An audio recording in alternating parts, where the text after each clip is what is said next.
안녕하세요. 프로파일러 배상훈입니다. 2020년 1월 4일이죠.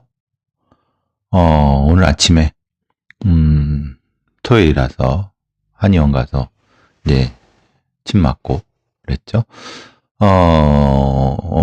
이것저것 중간에 뭘 이제 올리려고 해도 시간이 확실히 이제 앞쪽 시간에 딱 무엇인가를 고정시켜 놓지 않으면은 사실 이렇게 계속 밀리네요. 오늘은 토요일이라서 좀 편한 주제랑 뒤쪽에 몇 개 그런 얘기를 좀 해보려고 해요. 여러분 패스트트랙 관련된 국회 패스트트랙 관련된 검찰 수사 이거 결과 보시고 많이 당황하시셨죠? 그러니까 와 검사들은 참 국민들이 다 보는 거를 어떻게 저렇게 자기들 마음대로 재단을 하나? 그러니까 소위 말하는 검찰의 기소 편의주의, 기소 독점주의가 낳은 심각한 폐해죠. 즉, 이 사건의 경중을 검사가 판단하는 것은 기본적으로 검사의 기소 편의주의에 따라서 그리고 검사만이 기소를 할 수 있기 때문에 그리고 검사가 지금은 수사 지휘, 그러니까 경찰에 대한 수사 지휘를 할 수 있기 때문에 그리고 거기에 제일 안 좋은 거는 일종의 검사 동일체 원칙에 의해서 이게 잘 작동하면 좋겠지만은 이런 거죠.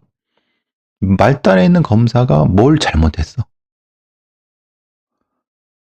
그런데 그 위에 그래서 뭔가 됐는데 그럼 그거를 그 위에서 수정을 해야 되잖아요. 교정을 하고 좀 바꿔줘야 되잖아요. 근데 그게 드러나면은 그 윗사람이 문책을 받을 수 있기 때문에 그걸 또 감춰. 그리고 그 위에 있는 사람은 그 감춘다는 걸 알면서도 모른 척해. 이게 쉽게 말하면 우리가 검사 동일체 원칙이라고 하면은 지금은 없어졌지만 지금은 이제 문서상은 없어졌지만은 사실은 없어졌다고 생각하는 사람은 없죠. 근데 말하자면 그런 거죠. 그러니까 검사 동일체 원칙이 검사 조폭 원칙으로 바뀐 형. 그러니까 그게 조폭 원칙인 걸로 쓴 거죠.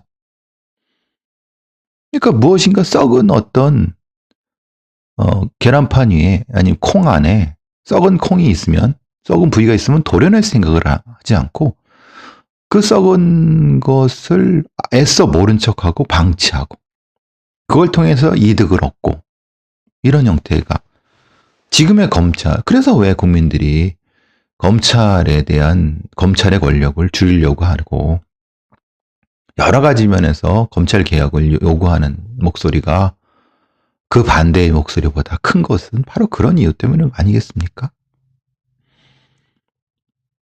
즉 자기들 마음대로 못하게 하자. 즉 사실은 제일 필요한 수사와 필요한 기소는 뒤에 숨기고 아니면 어디다 갔다가 한참 뒤에 하고. 그러니까 경찰로부터 송치되거나 아니면 이제 고소가 돼도 언제까지 뭘 처리하라는 그런 것도 없습니다. 그냥 1년이 지나고 2년이 지나고 대체적으로 한 1년이나 2년쯤 연말에 싹 다 털어버리죠. 불기소 처분하거나 일괄 기소하거나 일괄 기소하지는 거의 기소유예하거나 그래서 연말 12월 말에 그 결과들이 착 납니다. 그것도 부실하게 막 나죠. 지금 이 패스트트랙도 마찬가지고 자기들은 그러죠. 인원이 없고 바쁘고 그래서 이제 그러면은 경찰한테 시켜야 된다. 경찰한테 실질적 95%는 경찰이 하니까. 근데 그건 또 못 믿겠다. 사실 그거는 반은 맞고 반은 틀리죠. 왜냐하면 경찰한테 그런 권한을 주지 않았기 때문에 경찰이 그런 어떤 정교하고 과학적이고 이런 수사를 할 수 있는 기회를 박탈한 부분들. 그리고 또 하나, 경찰도 역시 그런 수사에 전문화된 부분이 많이 부족한 부분들. 그러니까 결국 그 책임은 검찰한테도 충분히 있는데, 현실에 지금 봐라. 쟤네들 경찰 뭐 제대로 할 수 있느냐? 근데 그 구조를 만든 건 누구냐? 그건 검찰이잖아. 물론 검찰도 할 말은 있죠. 아니 정치 권력이 그렇게 써먹은 걸 왜 우리한테 탓을 하느냐? 뭐 이런 얘기도 할 수 있지만은 적어도 그 부분은 변명일 부분이라는 거 우리가 지금 알고 있는 상황이 아니겠습니까? 충분히 자체 개혁을 통해서 바꿀 수 있는 기회는 여러 번 있었죠. 그럼에도 불구하고 지금 검찰이 욕을 먹는 것은 검찰의 기소 독점과 기소 편의가 뭔가 심각한 사회적 문제를 야기하고 정의의 문제를 야기하고 있다는 거.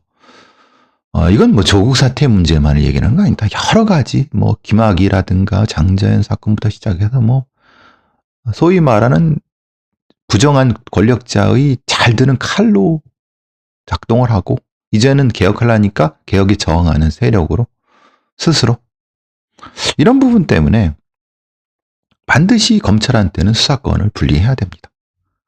그리고 인적으로도 제가 다시 말씀드린 인적으로도 물론 제가 부장검사 이상급이라니까 굉장히 과격하다 얘기하시는데 실질적으로는 그게 좀 어렵죠. 어렵지만은 최소한 2,300명 정도의 검사들 중에서 3분의 1은 도려내야 되는 형태가 되는 겁니다. 그리고 그들 중 형사부 검사들이라든가 이른바 사건 관련된 쪽에 있는 사람들은 본인의 선택에 따라서 기소 쪽으로 가든 본인의 선택에 따라서 범죄 수사 쪽으로 가든 이렇게 나눠야 되는 부분인 거예요. 그러니까 적어도 예를 들면은 검찰의 지금의 그 검찰청 안에 수사권과 기소권을 도대체 수사권은 내 죽어도 못 넣겠다라고 그러면은 공판검사와 그러니까 말하자면 기소를 담당하는 검사와 수사를 담당하는 검사를 분리해라. 조직적으로 분리해라. 즉 말하자면 검찰청 1부, 2부로 나눴던. 그래서 이들 사이에는 인적 교류를 하지 말고 승진 구조도 달라 해놓고 거기에 대한 인사적인 부분에 대해서는 검찰총장이 함부로 못하게. 사실 지금은 여러 가지 면에서 이 기소 독점과 기소 편의주의가 있기 때문에 이런 부분이 상당히 문제가 되지 않습니까? 그러니까 그 부분도 잘 안 되는 거잖아요. 제가 지금 말씀드리는 구조로 그게 불가능하다는 걸 알고 있기 때문에 결국은 검찰한테 수사권을 일부 남겨두는 것 자체로서는 안 된다. 왜냐하면 그 일부라는 건 의미가 없습니다. 왜냐하면 수사권 자체가 있으면은 수사는 계속 고구마 줄기 캐듯이 캐가면은 이름이 형사부든 이름이 여성 무슨 조사부든 누구든지 조사할 수 있는 거예요. 수사할 수 있는 거예요. 왜냐하면 유일한 수사의 주체가 검사라고 하니까. 따라서 이거는 기본적으로 이제 헌법에는 검사에 대한 언급이 딱 한 번 나와 있습니다. 12조에 영장 청구는 검사의 청구에서 법원 판사가 발부한다라고 되어 있습니다. 그러니까 사실은 수사를 누가 하는 거에 대해서는 헌법에 없어요. 형사소송법이나 검찰청법, 특히 형사소송법에 정하면 되는 거예요. 그걸 가지고 무슨 헌법 위반이니 떠들어대는 애들은 참 뭣도 모르는 놈들이죠. 그러니까 형사소송법을 바꾸면서 전 일부 뭐 이렇게 그럴 필요 없어요. 하는 김에 수사의 주체는 수사는 범죄수사국이 한다. 지금의 경찰도 저는 신뢰하지 않습니다. 지금의 경찰도 상당히 큰 문제를 안고 있어요. 즉 그들한테 수사의 정권을 주면 큰일 납니다. 제가 다시 말씀드리지만요. 지금의 경찰 조직과 구조 인력으로는 그대로 지금 수사권을 검찰로 받는다는 건 이건 아주 그건 굉장히 위험한 발상입니다. 그래서 제가 늘 말씀드리고 경찰에서도 인정하는 바 범죄수사국을 만들자. 그게 범죄수사본부든 국가수사본부든 간에. 그리고 그런 걸 만드는 것 자체에서 사실은 뭐 만들면 싹 변할 것이다. 그렇게 생각하지 않죠. 그렇지만 적어도 서로가 견제할 수 있게끔 하자. 수사하는 쪽과 기소하는 쪽이 서로 견제할 수 있게 하고 또 수사하는 쪽이 고위공직자 수사처가 하나 있고 또 일반 수사국이 하나 있고 최소한 3개 정도의 수사국이 있고 거기가 서로 견제할 수 있게. 그래서 이제 늘 말씀드리는 게 지역경찰, 지방경찰이 있고 국가경찰은 범죄수사를 하는 거고 지역경찰은 지역경찰에서 하지만 범죄수사도 일부 할 수 있는 그리고 고위공직자 수사처도 그것도 하고 이렇게 형태가 돼야 되겠죠. 당연히 그런 과정이라면 공수처의 기소권을 빼는 동시에 검찰의 수사권을 빼는. 그래서 검사는 기소만 할 수 있고 거기에 전제가 되는 건 검사는 이제 일종의 정무직, 예를 들면 선출직으로 가는. 즉 지방검찰청의 검사장은 선출하는 방식으로 해서 민주적 통제가 가능하게끔. 물론 예를 들면 이런 거죠. 그럼 지방검찰청의 검사장을 선출직으로 한들 뭐 통제가 되겠느냐? 그게 처음 논리가 그겁니다. 경북도지사, 경남도지사, 뭐 인천광역시장을 이렇게 민선을 뽑는다고 해서 뭐 처음에 지방자치에 반대했던 사람이 그겁니다. 근데 일정 정도 안착이 되지 않습니까? 마찬가지입니다. 과도기적인 시행착오는 있지만 그렇게 가야 됩니다.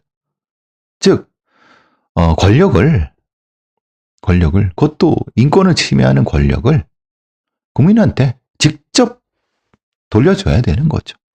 그리고 견제할 수 있게 합니다. 만약에 거기서 문제가 생기면은 국가의 국회에서 일정 정도 간섭하게 할 수 있고 소환할 수 있게끔 하는 여러 가지. 즉 말하자면 지방검사장을 선출할 수 있게 하는 동시에 어떤 문제가 생기면 바로 소환할 수 있게끔 하는 방식으로. 거기엔 당연히 지방법원장도 마찬가지죠. 선출직으로 가는. 대신에 이것이 지금의 도단이나 이런 형태의 지역 감정이 유지되는 상태에서의 그렇게 하는 건 안 되죠. 그래서 이제 조금 더 이 광역자치단체에 것을 조정하는 방식도 좀 봐야 되는 거고. 어쨌든 이런 문제를 제기하면서 아까 제가 말씀드렸지 않습니까? 그러면은 왜 그러면 수사가 이렇게 여러분 저같이 이제 경찰에 있어 봤고 경찰들을 가리켜 봤고 경찰들을 뽑아 봤고 저 스스로도 뽑혀 봤고 검찰도 별로 다르지 않을 겁니다. 실제로 어떤 거는 수사를 되게 잘한 것 같잖아요. 근데 막상 열어보면은 진짜 엉망입니다. 근데 수사 잘하는 사람들도 있어요. 잘하는 팀도 있어요. 진짜 잘해요. 깔끔해요. 근데 못하는 애들이 더 많아요. 그럼 이상하죠? 수사를 한두 해 한 것도 아닌데 몇십 년의 사람인데 왜 그게 흔히 말하는 좋은 어떤 모범적인 것이 조직에서 전체로 퍼져나가지 않았느냐, 못하느냐, 이상하지 않으세요? 거기에는 기록과 교육의 문제입니다. 예를 들면 어떤 그 수사팀이 수사를 해요. 살인사건이든 무슨 뭐 사기사건 수사를 쫙 하면 수사에는 과정을 쫙 기록을 합니까? 기록이 되는 거지 기록을 하지는 않습니다. 이게 되게 웃기죠. 여러분 조선왕조실록이라든가 아니면 여러 가지 우리 조상들이 만드는 일성록이라든가 아니면 이른바 전 세계적으로 내세울 수 있는 기록물들, 흔히 말하는 인류 문화 유산, 사관들이 초고를 씁니다. 초서로 막 날겠습니다. 그걸 일일이 다시 딱 정자체로 만듭니다. 수사라는 것은 사관들이 초서를 쓰는 것과 똑같습니다. 그죠? 일일이 기록을 쫙 하죠. 그러니까 일일이 기록을 못 하죠. 왜냐하면 그걸 거기에 뭐 탐문하는 것도 있고 이제 디지털 포렌식한 자료도 있고 이런 것들이 다 해서 매일매일 보고를 합니다. 일일 보고서를 하지만은 그거는 간략하게 되는 거예요. 그러니까 그럼 수사가 끝난 다음에 수사가 이제 일정 정도 정리가 된 다음에 이거는 그것이 유죄가 났든 무죄가 났든 그 전체를 다시 한번 일목요연하게 정리를 할 수 있는. 그러니까 한 장의 보고서가 아니라 각각의 수사관들이 정리할 수 있는 시간을 주어서 정리할 수 있게끔 그걸 취합해서 하나의 서류서를 만들어 놓고 그거를 서류 요즘 서버에 올리면 되는 거니까 그렇지 않습니까? 스캔할 거 스캔하고 딱 해놓으면은 그게 재판 과정에서 무죄가 나든 유죄가 나든 그 결과에 따라서 다시 또 재검토보돼. 유죄가 나서 일부 유죄가 되든 뭐 일부 무죄가 되든 어쨌든 유죄가 나서 이건 수사를 잘한 거다. 근데 조금 미진한 부분이다. 그거를 다른 사람들이 즉 말하자면 평가관이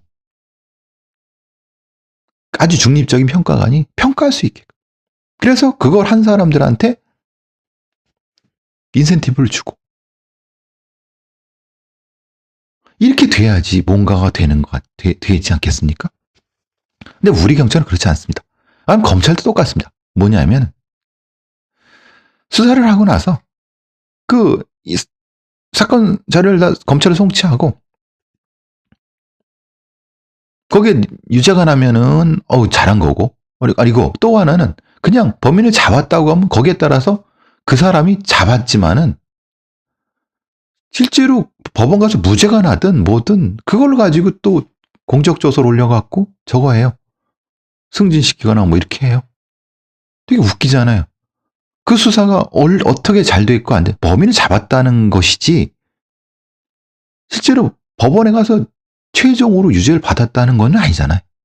그렇죠? 그러면 최소한 그걸 기다려야 되고 그 기다렸다가 이게 서류를 정리해 갖고 재판에 충분히 그거를 공급해 주고 그거를 결과에 따라서 판단하는 것이 아니라 유죄 무죄가 아니라 과정을 중립적인 사람들이 중립적인 평가위원회가 판단해서 거기에 따라서 이른바 성과급을 지급하든 뭐 승진을 하든 이렇게 해야 되는 거 아니겠습니까? 근데 그게 안 된다는 거예요.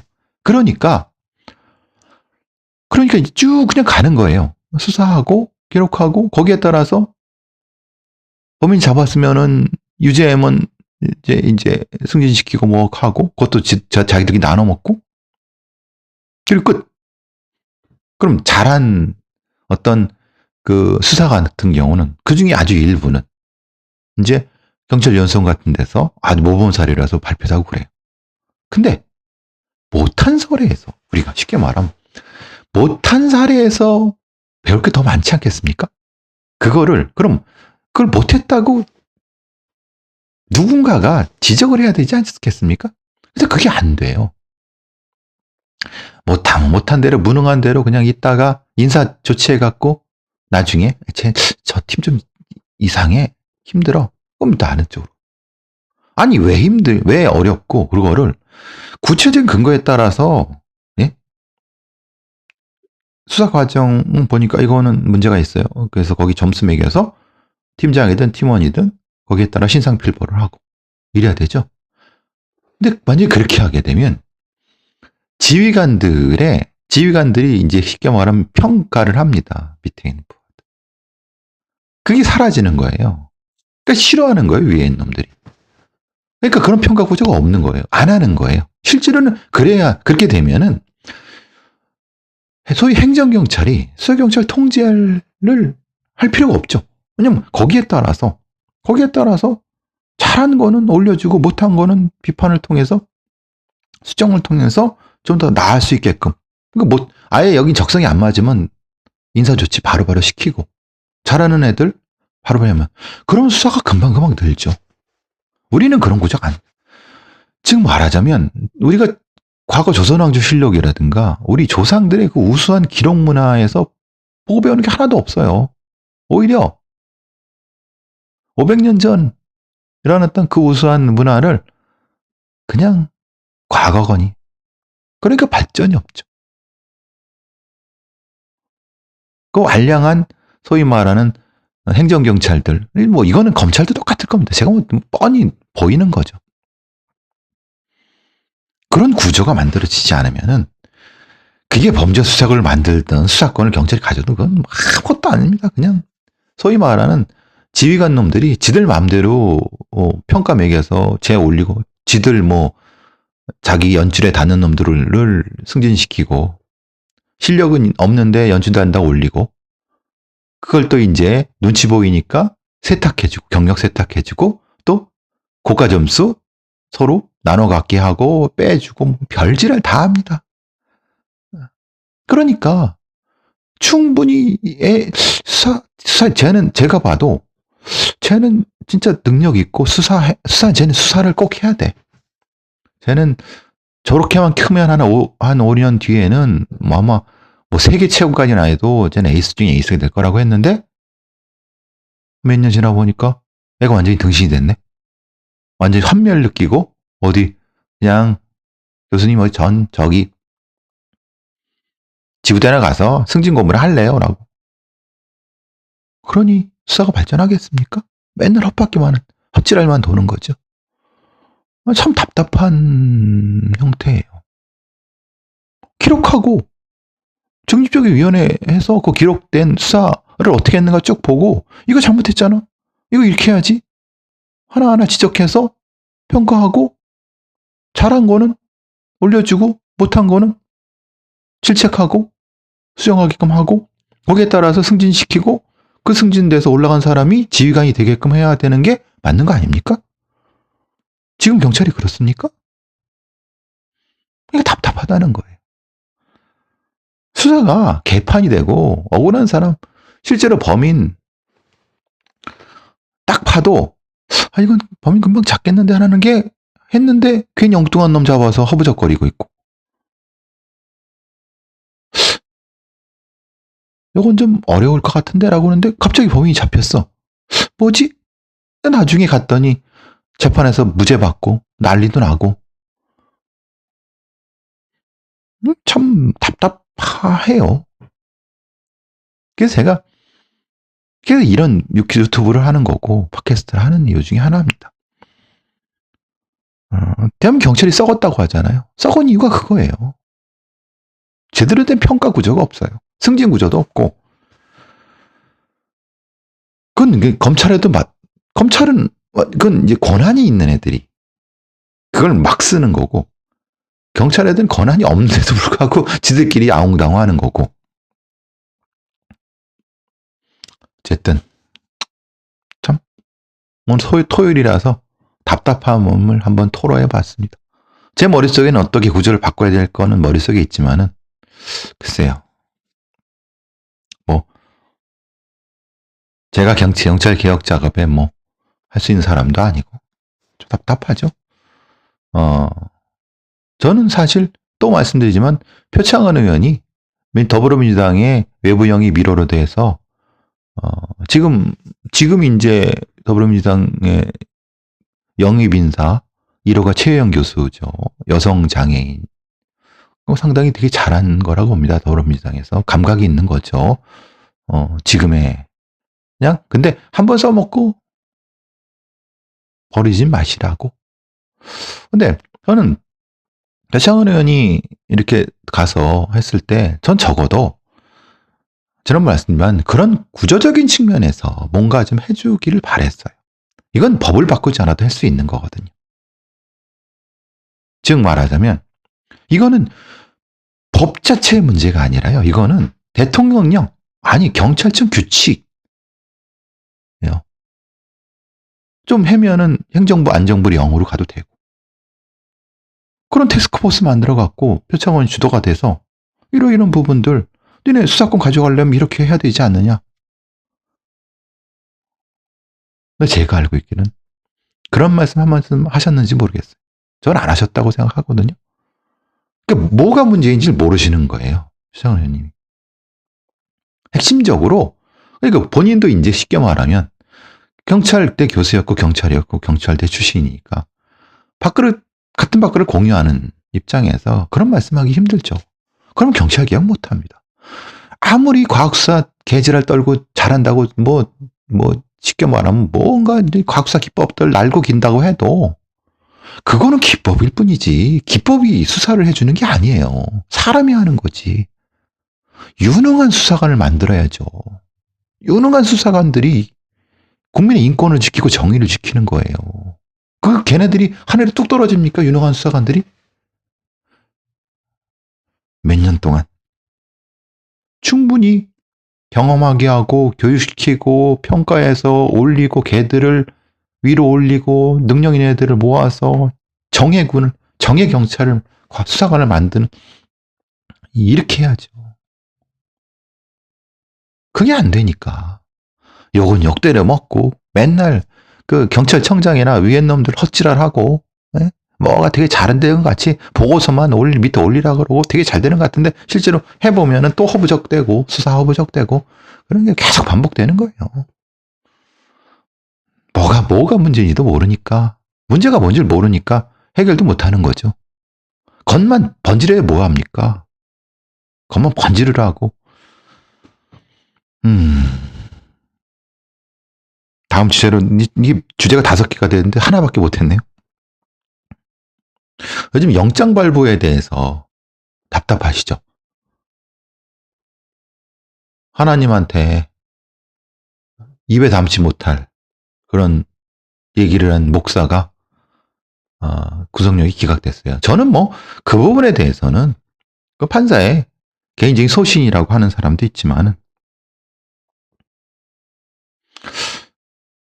저는 적어도 구속영장이라고 하는 것은요. 사람의 신체의 자유를 심각히 침해하는 거예요. 그러면 적어도 일정 정도 예측 가능성과 확실성이 있어야 되잖아요. 어떤 부분은 이거는 분명히 구속이 된다. 어떤 기준들이 있어야 되잖아요. 근데 그게 너무 추상적이에요. 그러니까 자기들 마음이에요. 영장 판사들. 재수가 무슨 복골복도 아니고. 그러려면 차라리 공개 예심을 하든가. 그렇지 않습니까? 왜 그걸 폐쇄적으로 비공개를 합니까? 그것도 일종의 재판인데? 저는 강력히 욕을 합니다. 구속영장 실심사 하는 거 공개해라. 그래서 도대체 뭘 기준으로 발부가 되고 발부가 안 되는 부분에 대해서 사법에 투명화를 해야죠. 엘리트 법관들이 지들 마음대로 하는 거는 이건 민주주의사에서 어떻게 가능합니까? 그것도 다 공개 재판, 그것도 일종의 준 재판인데. 그리고 영장 발부 판사들이 숫자가 너무 적어요. 그리고 그 부분에 대해서, 그리고 영장 전담 판사의 제도를 할 때, 영장 전담 판사의 자격이라든가, 부분에서 좀 더 흔히 말하는 경험이 많고, 검증된 사람을 해야죠. 그러니까 이런 거죠. 재판을 오래 한 사람들, 이게 노땅들은 힘든 건 니네들이 젊은 애들이 해 이런. 글쎄요, 뭐 그렇게 표현하면 좀 그렇겠지만은 저는 영장 실질심사, 구속 영장 실질심사를 공개하고 기준을 그러면 다 자연스럽게 기준도 공개가 되죠. 물론 그 부분에 대해서 뭐 이제 거기에 이제 걸리는 게 그거예요.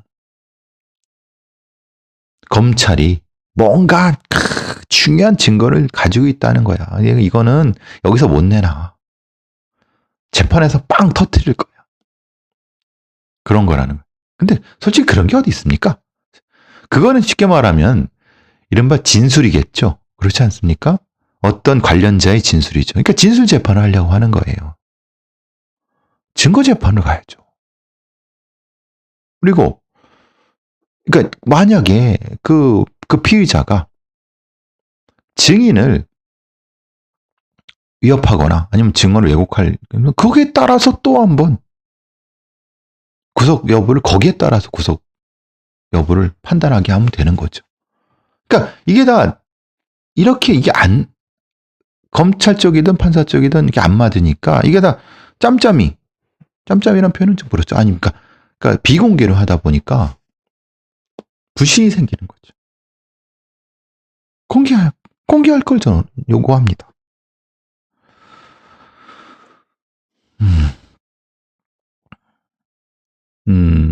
요즘 굉장히 많이 총을 쏘고 다니시는 진중권 씨가 있어요.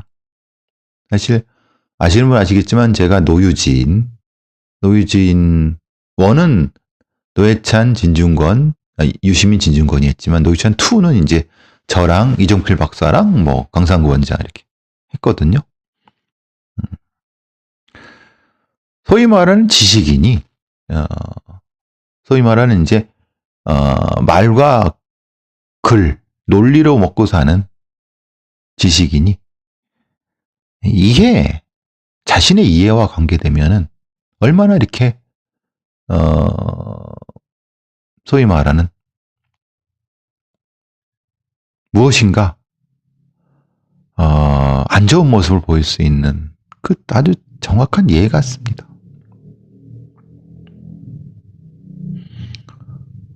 저는 그거 토론을 보면서 너무 부끄러웠어요. 지식인이 자신과 관련된 이해관계에 있을 때 저렇게 그러니까 남의 얘기는 쉽게 해요. 남의 얘기는 쉽게 하는데 자신의 얘기, 자신과 관련된 거 들어오니까 눈이 벌개져 갖고 다른 사람을 잡아먹을 듯이. 아니 토론은 그렇게 해야죠. 그렇지만 그게 자신의 이해와 관련된 부분에서는 그러면 지식인이라고 하면 안 되죠. 그건 이해 당사자라고 해야죠. 그죠? 이해 당사자들 많지 않습니까? 정치인들도 그렇고. 노사협상 때 노조와 경영자. 너무 깜짝 놀라고 너무 깜짝 놀라고 부끄럽고 그랬어요. 쪽팔리고. 참. 저는 그래서 저 자신을 지식이라 그러지 않습니다. 그냥 지식 노동자죠. 글쎄요, 진중권 씨가 얼마만큼 이제 더 총을 쏘고 다닐지 모르겠지만은 글쎄요. 이제 별로 안물안궁.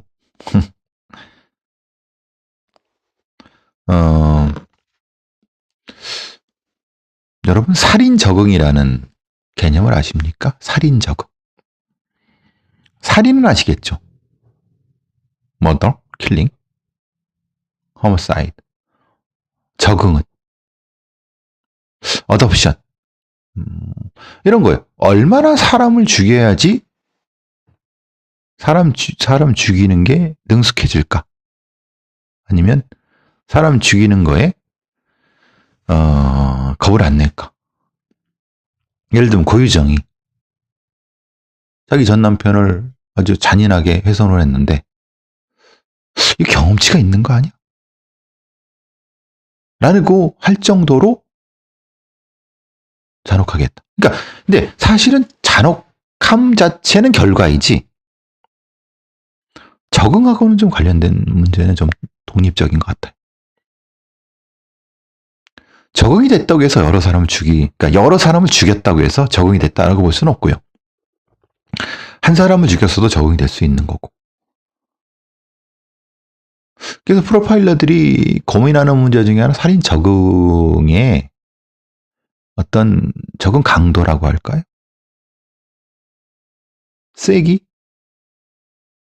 어떤 인지적 경험치가 있어야지 아니면 감각적 경험치가 있어야지 적응이 되는가? 적응의 역치, 그 배리어가 뭔가?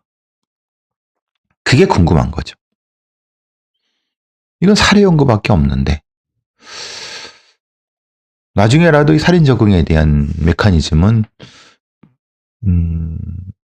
을 가지고 제가 쓰는 책 한 꼭지를 한번 구성해 보고 싶어요. 저도 뭐라고 참 말씀드리기 어렵지만은 그래서 이제 살인 적응 자체를 큰 주제로 보는 거예요. 나중에 한번 여러분 그런 기회가 되면 제가 한번 강연 한번 할 테니까 한번 와주세요. 뭐 같이 한번 얘기해 보시죠. 사건 몇 개 하면 경찰 추적 피하던 사기 사건에 용의자가 모텔에서 추락사를 했어요. 제가 이제 예전에 에피소드들에서 말씀드린 바처럼 어떤 그 범죄 용의자를 추적해서 체포할 때는요. 특히 마약 범죄자 같은 막다른 골목 그리고 위험성이 높은 어떤 그 뭐 이른바 3, 4층 그 2층의 건물에 창이 있는 쪽에서는 절대 체포하러 들어가지 않아요. 그래서 보통은 어떻게 합니까? 바깥에서 길가에서 그것도 이른바 다른 행인들한테 위협이 되지 않을 정도. 그러니까 사실 체포하는 것도 생각에 따라서 그 이른바 쉴 것 같지만은 그것도 정교한 매뉴얼이 있어요. 근데 그러지 못할 상황들이 분명히 존재합니다. 왜냐하면 눈치를 챘거나 아니면은 실제로 지금 하지 않으면은 다음을 기약하기 어려운 상황이라면. 근데 그럴 경우에 이제 도구 예를 들면 여러분 미국의 스왓이라든가 체포하러 들어가는 애들 큰 망치 같은 걸로 문을 빵 부수고 들어가서 이제 그래서 총으로 아니면은 뭔가 뭐 테이저건이든 뭐로 우리는 그런 게 없잖아요. 되게 웃기는 상황이에요. 만약에 문을 부쉈다고 문 물어줘야 돼요. 그리고 무기도 없어요. 총을 쓰면 또 거기에 따라 책임을 또 져야 되니까. 테이저건 움직이는 표적에 썼다 큰일 나요. 빗나갈 확률이 더 높죠. 그래서 이제 흔히 말하는 이제 뭐 경찰봉이는 뭐 이렇게 했는데 갑자기 칼 들고 들이대 갖고 이제 다치고 이제 그러다가 이제 창문 뛰어내서 이렇게 죽고 그러거든요. 그러니까 이제 기자들도 이런 거죠. 기자들이나 아니면 이제 이런 기사를 쓰는 사람들이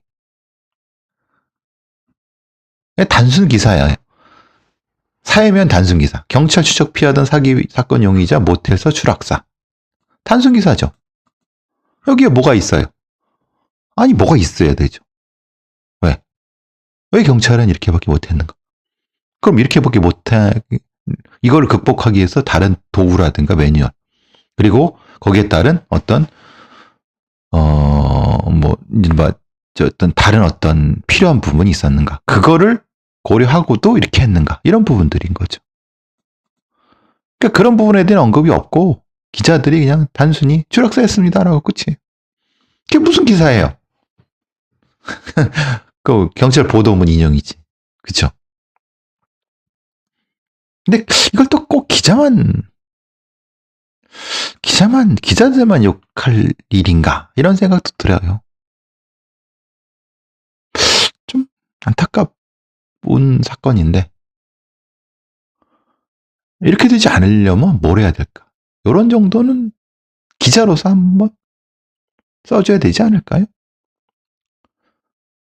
어디 대전에서 또, 베트남 여성을 칼로 찌른 50대가 산에서 죽어 있었다. 그럼 이건 이렇게 그냥 툭 던져놓으면은 이게 무슨 뭐야? 근데 여러분 많이 아시는 건 이거는 딱 봐도 그거 아니겠습니까?